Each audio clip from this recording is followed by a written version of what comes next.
क्यों अम्बेडकर पर रीझ गई थी लंदन की एक अंग्रेज युवती। दोनों ने लिखे थे 92 खत। जब बाबा साहेब अम्बेडकर ब्रिटेन पढ़ाई करने गए तो उनकी पहचान वहां एक अंग्रेज युवती से हुई जो इंडिया हाउस में काम करती थी। वो भारत भी आना चाहती थी लेकिन दूसरे विश्व युद्ध के दौरान हालात के चलते उसे भारत आने का वीजा नहीं मिल सका था। बाबा साहेब अम्बेडकर ने अपनी आखिरी किताब अंग्रेज महिला फ्रांसिस को समर्पित की थी। जब बाबा साहब भीमराव अम्बेडकर ब्रिटेन में पढ़ाई करने गए तो उनकी पहचान एक अंग्रेज युवती फ्रांसिस फिट्जजेरल्ड से हुई। अम्बेडकर लंदन में कुछ दिनों तक उसकी मां के बोर्डिंग हाउस में भी रहे। दोनों ने एक दूसरे को पत्र भी लिखे थे। बताया जाता है कि फ्रांसिस भारत भी आना चाहती थी लेकिन अम्बेडकर ने इसके लिए मना कर दिया था। ये वर्ष 2005 के आसपास की बात है।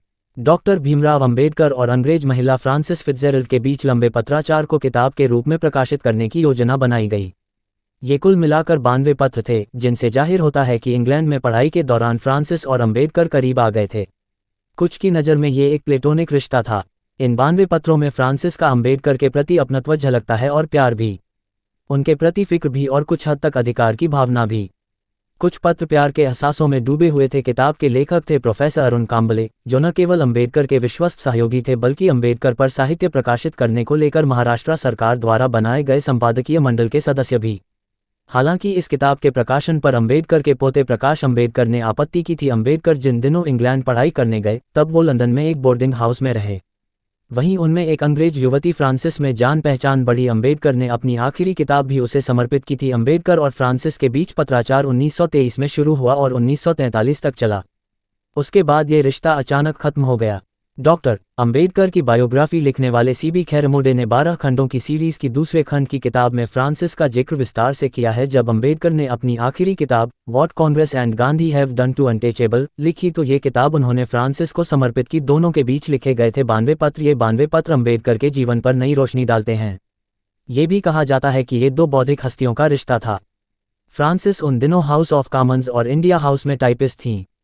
अम्बेडकर से वह 1920 के आसपास लंदन में ही मिलीं। वह अपनी मां के साथ बोर्डिंग हाउस चलाती थीं, जहां अम्बेडकर भी लंदन में पढ़ाई के दौरान रहे थे। भीमराव अम्बेडकर और उनकी पहली पत्नी रमाबाई भारत भी आना चाहती थी फ्रांसिस, लेकिन नहीं मिल सका था वीजा। अम्बेडकर के पत्रों से लगता है कि वह फ्रांसिस को डी कहकर बुलाते थे, जबकि उनकी अंग्रेज मित्र उन्हें प्यारे भीम के रूप में संबोधित करती थीं। वह वर्ष 1943 में भारत आना चाहती थीं, लेकिन तत्कालीन राजनीतिक हालात के चलते उन्हें वीजा नहीं मिल सका। 1964 में बाबा साहेब के सहयोगी और बैरिस्टर के खाड़े लंदन में फ्रांसिस से मिले। जब उन्होंने उनसे पूछा क्या उन्हें मालूम है कि डॉक्टर अम्बेडकर ने अपनी आखिरी किताब उन्हें समर्पित की है, तो उनका कहना था हाँ मुझे मालूम है। किस तरह के होते थे दोनों के पत्र। किताब के लेखक अरुण कांबले को लगता था कि फ्रांसिस बाबा साहेब के प्यार में थीं। भारत आने के बाद अम्बेडकर जब भी इंग्लैंड जाते थे तब वह 10 किंग हेनरी रोड स्थित हेम्पस्टीड स्थित फ्रांसिस के अपार्टमेंट ठहरते थे। फ्रांसिस अपने पत्रों का अंत योर लविंगली या विद फॉन्डेस्ट लव के साथ करती थीं। इन पत्रों में प्यार की गर्मी और एहसास महसूस होते हैं। चूंकि फ्रांसिस हाउस ऑफ कॉमन्स में काम करती थीं, लिहाजा वहां की गतिविधियों की जानकारी उन्हें देती रहती थी। पुणे में बने अम्बेडकर मेमोरियल में सहेज कर रखी हुई वस्तुएं और यादें।